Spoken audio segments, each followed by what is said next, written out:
Hello and welcome to Lecture 2 of A Taste of Quantum Physics, or The Dreams Stuff is Made Of, in Phys 1201. And in this lecture we're going to do exactly the opposite of what we did last lecture. We're going to see how some things that you think of as waves are also particles. Before we get into this lecture, let me just make a disclaimer, and that's that I'm certifiably insane. But if you've been in this course, you probably figured that out a long time ago. Let's just take my training as a physicist as typical. I took, in my undergraduate, way back when dinosaurs walked the Earth, about 8 courses, which were in one way or another about quantum mechanics. And then another 6 as a graduate student, and then considerable amounts of my research are more or less about quantum mechanics. And I would say all of that adds up to just enough for me to have a basic working knowledge of quantum physics. And in this course, we're going to spend one class on quantum physics, which is nuts. But I will say I have a modest goal, and it's that at the end of this, you should understand why this, which is a spectrum of a gas, this is an emission spectrum of hydrogen, why it has lines in it.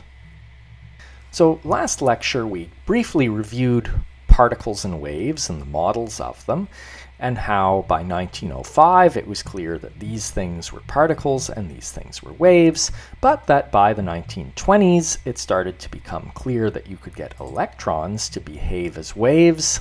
And I haven't shown you the experimental evidence, but there's plenty that you can also make these other things that we think of as particles behave as waves.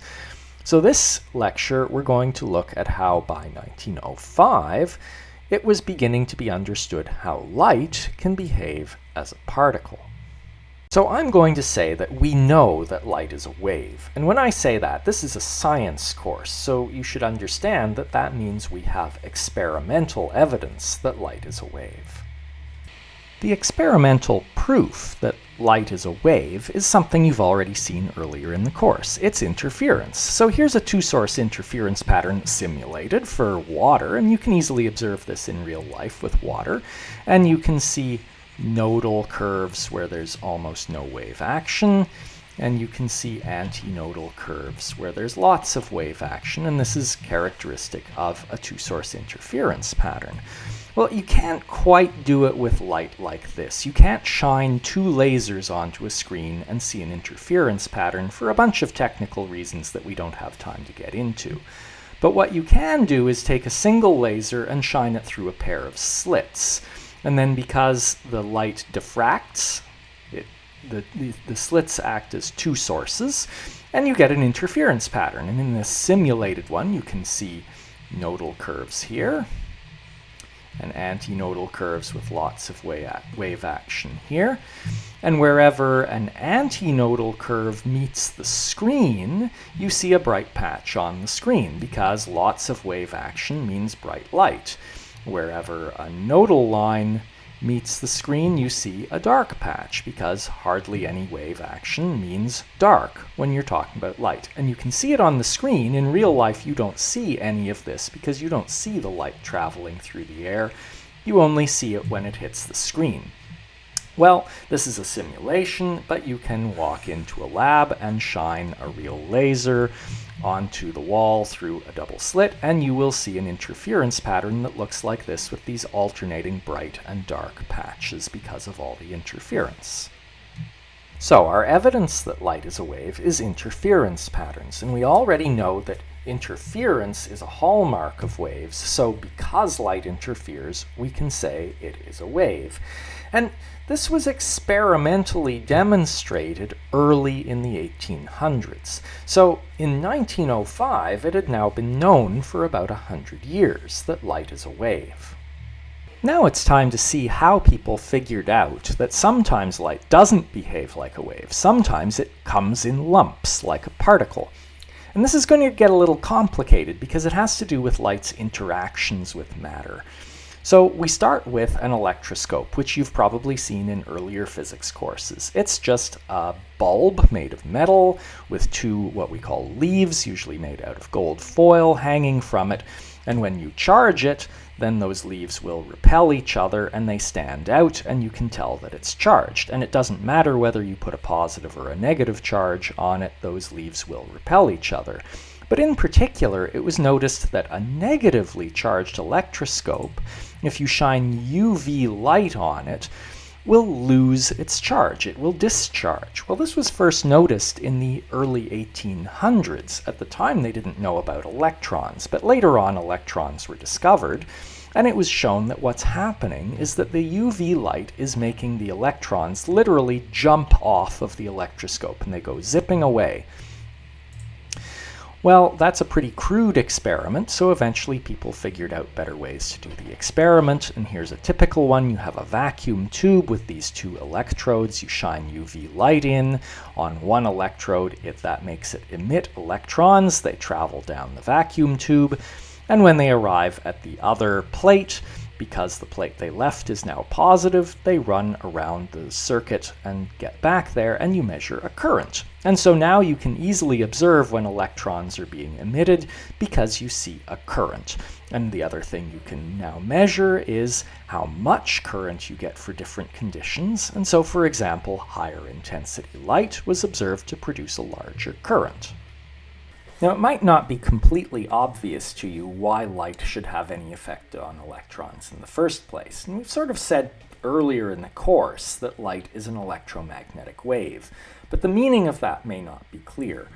So here's a cartoon picture of light as an electromagnetic wave, and you have E fields in red and magnetic fields in blue, and you have a wave that consists of the electric and magnetic fields oscillating. As usual, a static picture of a wave doesn't do it much justice.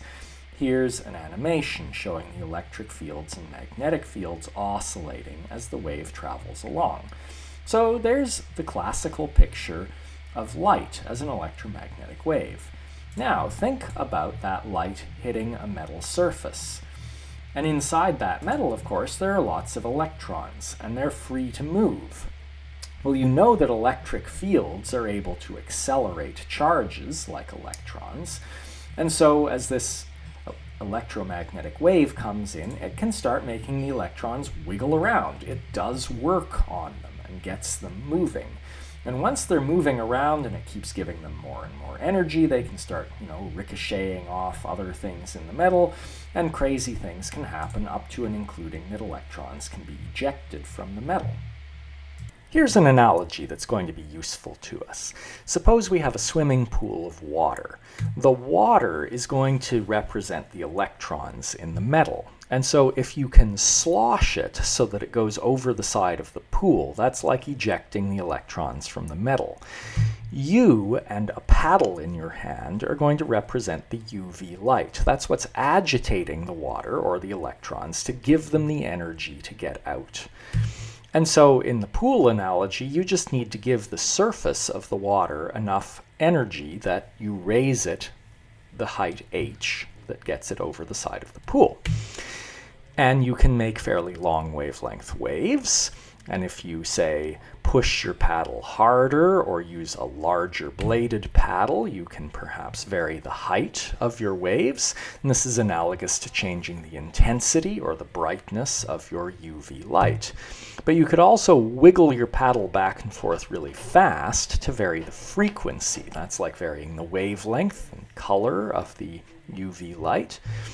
And so the important point here is that you can make short wavelength tall waves, or short wavelength short waves, not tall, and you can make tall long wavelength waves and small long wavelength waves. So you can vary your intensity and your frequency independently. Now, what matters for getting water out of the pool? You need to provide enough energy to get the water out of the pool. And if you think about this analogy, it should be clear that the intensity is the thing that matters. That's the rate at which energy is delivered, and you need to get energy into the pool to raise it up the appropriate height. Well, the frequency shouldn't matter. In other words, the short wavelength waves will have no easier a time getting out than the long wavelength waves. What matters is the intensity. You have to make the waves tall to get some to splash out onto the edge.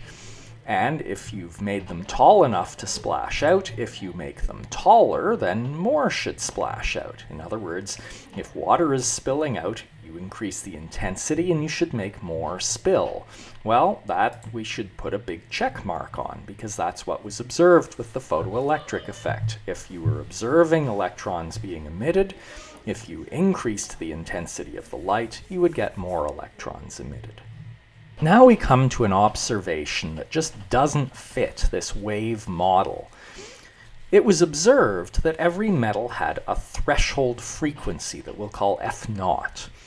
And it was different for every metal. And the key thing is that as long as you provided UV light that was of a frequency above the threshold frequency, you would get current flow. In other words, you would have emission of the electrons from the surface of the metal.